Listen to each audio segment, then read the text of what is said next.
Hi ಎಲ್ರಿಗೂ ನಮಸ್ತೆ, welcome back to my YouTube channel. ಇವತ್ತು ನಮ್ಮ 3rd ಎಪಿಸೋಡ್ ಆಫ್ ಡ್ಯಾಲಸ್ ಝೂನ ಕಂಟಿನ್ಯೂ ಮಾಡೋಣ ಬನ್ನಿ.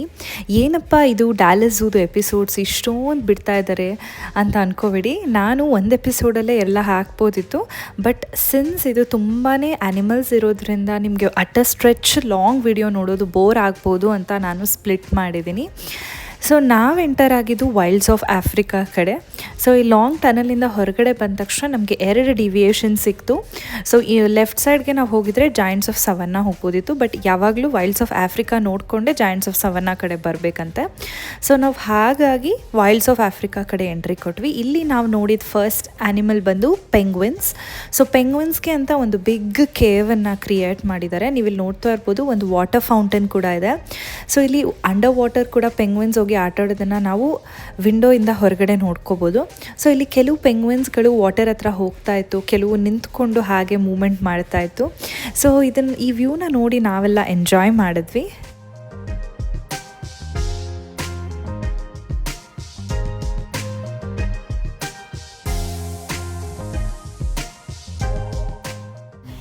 ಇಲ್ಲಿಂದ ಮುಂದೆ ಹಾಗೆ ನಾವು ಮೂವ್ ಆದ್ವಿ. ನಾವು ನೋಡಿದ್ದ ನೆಕ್ಸ್ಟ್ ಅನಿಮಲ್ ಯಾವುದು ಅಂತ ಗೆಸ್ ಮಾಡಿ, ನಾನು ಕ್ಲೂ ಕೊಡ್ತೀನಿ.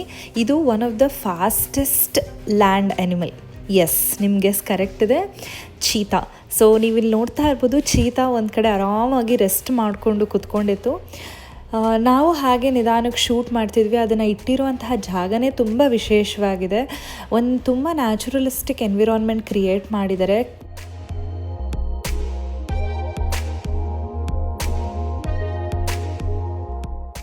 ನಾವು ಸುಮಾರು ಹೊತ್ತು ವೆಯ್ಟ್ ಮಾಡಿದ್ವಿ, ಅದು ಎದ್ದು ಓಡಾಡುತ್ತೆ, ನಾವು ನೋಡ್ಬೋದು ಅದರದ್ದು ವಾಕಿಂಗ್ ಹೇಗಿರುತ್ತೆ ಅಂತ. ಬಟ್ ನೋ ಲಕ್, ಅದು ಕೂತ್ಕೊಂಡಿದ್ದು ಮಲ್ಕೊಂಡೇ ಬಿಡ್ತು. ಸೊ ಇನ್ನೇನು ಮಾಡೋದು ಅಂತ ನಾವು ಹಾಗೆ ನೆಕ್ಸ್ಟ್ ಆ್ಯನಿಮಲ್ ನೋಡೋದಕ್ಕೆ ಮೂವ್ ಆದ್ವಿ.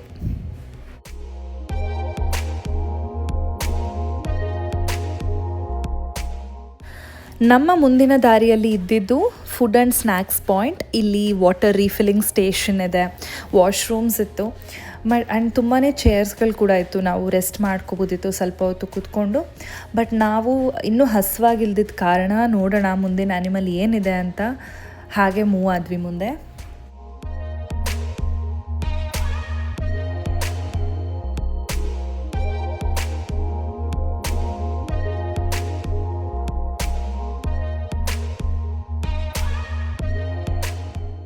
ಇಲ್ಲಿಂದ ಮುಂದೆ ನಾವು ನೆಕ್ಸ್ಟ್ ಎಂಟ್ರಿ ತೊಗೊಂಡಿದ್ದ ಪ್ಲೇಸ್ ಬಂದು ಸೈಮನ್ಸ್ ಹಿಪ್ಪೋ ಔಟ್ಪೋಸ್ಟ್ ಅಂತ. ಇದು ಒಂದು ಲಾಂಗ್ ಬ್ರಿಡ್ಜ್ ಇತ್ತು. ಸೊ ಸುಮಾರು ದೂರ ನಡ್ಕೊಂಡು ಹೋದ್ವಿ. ಇಲ್ಲಿ ಇದ್ದಿದ್ದ ಮೇನ್ ಆ್ಯನಿಮಲ್ ಬಂದು ಹಿಪ್ಪೋಪೋಟಮಸ್. ಎಸ್, ಹಿಪ್ಪೋಪೋಟಮಸ್ನ ನಾವು ಕನ್ನಡದಲ್ಲಿ ನೀರು ಕುದುರೆ ಅಂತ ಕರಿತೀವಿ. ಇದು ಭೂಮಿಯಲ್ಲೇ ಇರುವಂತಹ 3ನೇ ಅತಿ ದೊಡ್ಡ ಆ್ಯನಿಮಲ್ ಅಂತೆ. ಇನ್ನೊಂದೇನೆಂದರೆ ಹಿಪ್ಪೋಗಳಿಗೆ ನಿಜಕ್ಕೂ ಕೂಡ ಈಜು ಬರೋದಿಲ್ವಂತೆ. ಅವು ನದಿಯ ತಳಭಾಗದಲ್ಲಿ ಓಡಾಡ್ತಾ ಇರ್ತಾವಂತೆ, ಸ್ವಿಮ್ಮಿಂಗ್ ಬರೋದಿಲ್ಲ ಅದಕ್ಕೆ. ಆಮೇಲೆ ಇನ್ನೊಂದೇನೆಂದರೆ, ಇದು ದಿನದಲ್ಲಿ ಸುಮಾರು ಟೈಮು ನೀರಿನೊಳಗೆ ಕಳೆಯೋದ್ರಿಂದ ಏನಕ್ಕಪ್ಪ ಇದು ನೀರಲ್ಲೇ ಇರುತ್ತೆ ಅಂದರೆ, ಅದಕ್ಕೆ ತಂಪಾಗಿರೋದಕ್ಕೆ ತುಂಬ ಇಷ್ಟ, ಹಾಗೂ ಅದರ ಚರ್ಮವನ್ನು ರಕ್ಷಿಸ್ಕೊಳ್ಳೋದಕ್ಕೆ ಅದು ನೀರಲ್ಲೇ ಬಹುಭಾಗ ಇರುತ್ತಂತೆ. ಇನ್ನೊಂದೇನೆಂದರೆ, ಇದರದ್ದು ತೂಕ ಹೇಗಿರುತ್ತೆ ಅಂದರೆ ಒಂದು ಅಪ್ರಾಕ್ಸಿಮೇಟ್ಲಿ 1500 kg, 1500 kgs ಇರುತ್ತಂತೆ ಹಿಪ್ಪೋಪೋಟಮಸ್ಗಳ ವೆಯ್ಟು. ಸೊ ಇಲ್ಲಿ ನೀವು ನೋಡ್ತಾ ಇರ್ಬೋದು, ಒಂದು ಡಿಫ್ರೆಂಟ್ ಎನ್ವಿರಾನ್ಮೆಂಟ್ನೇ ಕ್ರಿಯೇಟ್ ಮಾಡಿದ್ದಾರೆ ಹಿಪ್ಪೋಪೋಟಮಸ್ಗೆ. ಹಿಂದ್ಗಡೆ ಒಳ್ಳೆ ಕಾಡಿದ್ದಂಗಿತ್ತು, ಮುಂದ್ಗಡೆ ಒಂದು ಬಿಗ್ ಪೂಲ್ ಇತ್ತು. ನಮಗೆ ಇಲ್ಲಿ ನೀರೊಳಗಡೆ ನೋಡ್ತಾ ಇದ್ವಿ, ಒಂದು 2 ಹಿಪ್ಪೋಪೋಟಮಸ್ ಇರ್ಬೋದೇನೋ ಅಂದ್ಕೊಂಡ್ವಿ. ಒಂದು ಹಿಪ್ಪೋಪೋಟಮಸ್ ಅದು ಎದ್ದು ನಿಂತು ಅದರ ಕುತ್ತಿಗೆನ ಎತ್ತಿ ದೊಡ್ಡದಾಗಿ ಅದರ ಬಾಯನ್ನ ಅಗಳಿಸ್ತು.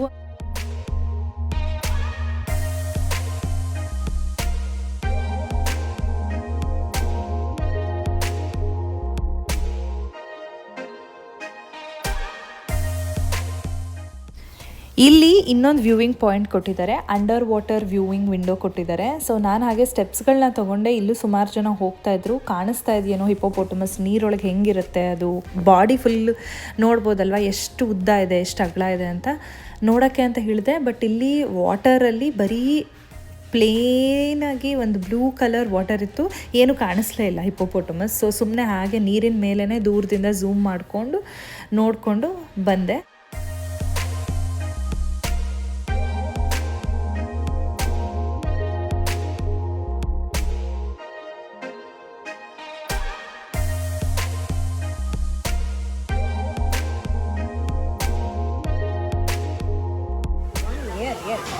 3 hippos. 4 ఇక్కడ 4. ಹಿಪೋಪೋಟಮಸ್ಸಿಂದ ಲೆಫ್ಟ್ ಸೈಡ್ಗೆ ನಾವು ನೋಡಿದ ಇನ್ನೊಂದು ಅನಿಮಲ್ ಬಂದು ಒಕಾಪಿ ಅಂತ. ಒಕಾಪಿನ ಫಾರೆಸ್ಟ್ ಜಿರಾಫ್ ಅಂತಲೂ ಕರೀತಾರಂತೆ. ಇನ್ನೊಂದೇನೆಂದರೆ ಇದರದ್ದು ವಿಶೇಷತೆ ಏನಪ್ಪ ಅಂದರೆ ಇದಕ್ಕೆ ಝೀಬ್ರಾ ಥರ ಸ್ಟ್ರೈಪ್ಸ್ ಇದೆ ಕಾಲಲ್ಲಿ ನೀವು ನೋಡೋದಿದ್ರೆ, ಮತ್ತು ಇದರ ಹೈಟ್ ಜಿರಾಫ್ದು ಸ್ಟ್ರಕ್ಚರ್ ಥರ ಇದೆ. ಸೊ ಇದು ಒಂಥರ blend of zebra and giraffe ಅಂತ ಹೇಳ್ಬೋದು. ನಾವು ನೋಡಿದಾಗ ಇದು ಸುಮಾರು ಹೊತ್ತು ವಾಕಿಂಗ್ ಮಾಡ್ತಾಯಿತ್ತು, ಒಂದು ಕಡೆ ಅಂತೂ ನಿಂತಿರಲಿಲ್ಲ, ಅಲ್ಲಿಂದ ಇಲ್ಲಿಗೆ ಇಲ್ಲಿಂದ ಅಲ್ಲಿಗೆ ವಾಕಿಂಗ್ ಮಾಡ್ತಾಯಿತ್ತು.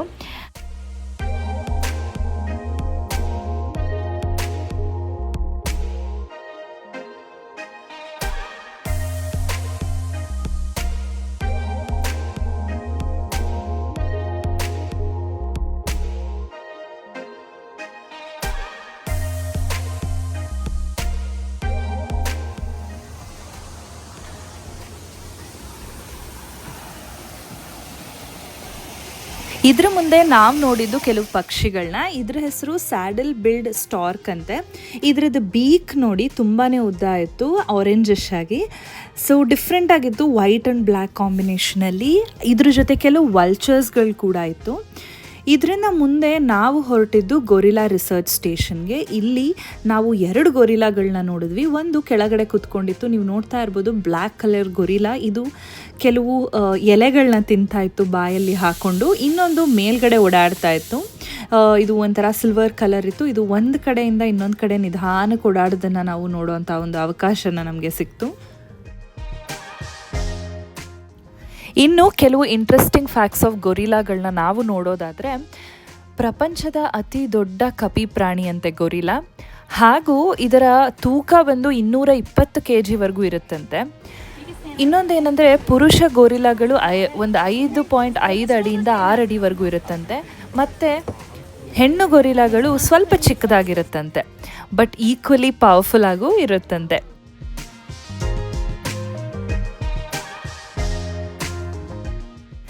ಇಲ್ಲಿಂದ ಎಕ್ಸಿಟ್ ಆಗೋಣ ಅಂತ ಹೊರಡ್ತಾ ಇದ್ವಿ, ಬಟ್ ನಮಗೆ ಗೊತ್ತಾಯಿತು ಹಿಪೋಪೋಟಮಸ್ಗಳಿಗೆ ಫೀಡಿಂಗ್ ಮಾಡ್ತಾಯಿದ್ರು ಅಂತ. ಇಲ್ಲಿ ಇದು ರೆಗ್ಯುಲರ್ ಆಗಿ ನಡೆಯುತ್ತೆ. ಸೊ ಝೂ ಕೀಪರ್ಸ್ಗಳು ಒಂದು ರೆಗ್ಯುಲರ್ ಟೈಮಿಂಗ್ಸ್ ಇರುತ್ತೆ, ಆ ಟೈಮಿಂಗಲ್ಲಿ ಬಂದು ಆ್ಯನಿಮಲ್ಸ್ಗಳಿಗೆ ಫೀಡ್ ಮಾಡ್ತಾರೆ. ಹಾಗೂ ಇಲ್ಲಿ ಬಂದಿರೋ ಟೂರಿಸ್ಟ್ಗಳಿಗೆ ಅದ್ರ ಬಗ್ಗೆ ಇನ್ಫಾರ್ಮೇಷನ್ನ ಕೊಡ್ತಾರೆ. ಸೊ ನಮಗೂ ಕೂಡ ಇದು ಒಂದು ಟೈಮ್ ಕರೆಕ್ಟಾಗಿ ನಮಗೆ ಸೆಟ್ ಆಗಿದ್ದರಿಂದ ನಾವು ನಿಂತ್ಕೊಂಡು ಇದನ್ನು ನೋಡ್ತಾ ಇದ್ವಿ. ನೀವು ನೋಡ್ತಾ ಇರ್ಬೋದು ಹಿಪೋಪೋಟಮಸ್ಗಳು ಅದ್ರ ಬಾಯಿಗಳನ್ನ ಹೇಗೆ ಅಗಲ ಮಾಡ್ತಾ ಇತ್ತು ಅಂತ. ಸೊ ಒಂದು ಸ್ಪೆಸಿಫಿಕ್ ಸೈನ್ ಲ್ಯಾಂಗ್ವೇಜ್ನ ಯೂಸ್ ಮಾಡ್ತಾರೆ ಝೂ ಕೀಪರ್ಸ್ ಅದನ್ನು ಫೀಡಿಂಗ್ ಮಾಡೋದಕ್ಕೆ. ನೀವು ನೋಡ್ತಾ ಇರ್ಬೋದು ಇಂಟರಾಕ್ಷನ್ ಕೂಡ ತುಂಬಾ ಲೈವ್ಲಿ ಆಗಿತ್ತು.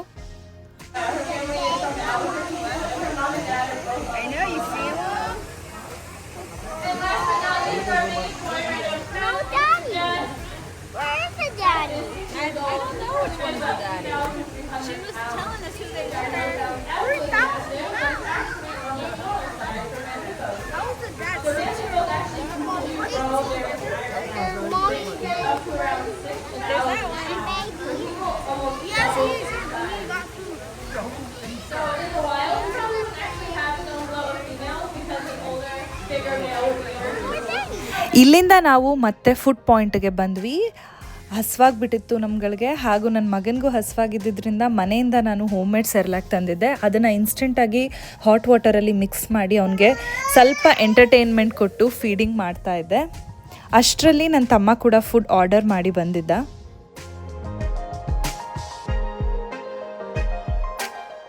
ಇಲ್ಲಿ USA ಕೆಲವು ಫುಡ್ ರೆಸ್ಟೋರೆಂಟ್ಸ್ಗಳಲ್ಲಿ ನಾವು ಫುಡ್ ಆರ್ಡರ್ ಮಾಡಿದ್ಮೇಲೆ ನಮ್ಗೆ ಈ ಥರ ಒಂದು ಪೇಜರ್ ಅಥವಾ ಬಝರ್ ಅಂತ ಕೊಡ್ತಾರೆ. ಸೊ ಒನ್ಸ್ ಫುಡ್ ರೆಡಿ ಆದಮೇಲೆ ನಮಗಿಲ್ಲಿ ವೈಬ್ರೇಟ್ ಆಗುತ್ತೆ, ಅದು ಇಂಡಿಕೇಟ್ ಮಾಡುತ್ತೆ ಫುಡ್ ರೆಡಿ ಇದೆ ಅಂತ. ಸೊ ಇದು ನಮ್ಮದು ವೈಬ್ರೇಟ್ ಆಯಿತು. ಸೊ ನನ್ನ ಮಗ ಕೊಡ್ತಾ ಇಲ್ಲ, ಅದನ್ನು ಬಝರ್ನ ಇಟ್ಕೊಂಡಿದ್ದ. ಸೊ ನನ್ನ ತಮ್ಮ ಹಾಗೂ ಹೀಗೂ ಮಾಡಿ ಅದನ್ನು ಇಸ್ಕೊಂಡು ಹೋದ ಫುಡ್ಡನ್ನು ತರೋದಕ್ಕೆ.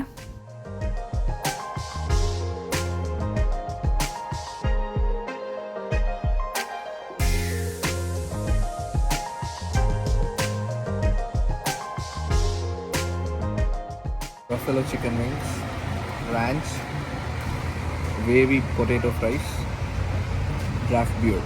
ನಾವು ಲಂಚ್ ಮುಗಿಸ್ಕೊಂಡು ಮುಂದೆ ಎಲ್ಲಿ ಹೊರಟ್ವಪ್ಪ ಅಂದರೆ, ನಾನು ನಿಮಗೆ ಆಗಲೇ ಹೇಳ್ದಾಗೆ ಡ್ಯಾಲಸ್ ಝೂ ಅಲ್ಲಿ ವೆರೈಟೀಸ್ ಆಫ್ ಪ್ರೋಗ್ರಾಮ್ಸ್ನ ಆರ್ಗನೈಸ್ ಮಾಡ್ತಾರೆ ಬಂದಿರೋ ವಿಸಿಟರ್ಸ್ಗೆ. ಅಂದರೆ ಕೆಲವು ಅದರಲ್ಲಿ ಫೀಡಿಂಗ್ ಅಂತ ಹೇಳಿದ್ದೆ, ಮತ್ತು ಸಫಾರಿ ಕೂಡ ಇದೆ ಇಲ್ಲಿ. ಇನ್ನೊಂದೇನೆಂದರೆ ವೈಲ್ಡ್ ಎನ್ಕೌಂಟರ್ ಸ್ಟೇಜ್ ಅಂತ ಕ್ರಿಯೇಟ್ ಮಾಡಿದ್ದಾರೆ. ಇದು ಈ ವೈಲ್ಡ್ಸ್ ಆಫ್ ಆಫ್ರಿಕಾ ಝೋನಲ್ಲಿ ಇರುವಂಥದ್ದು.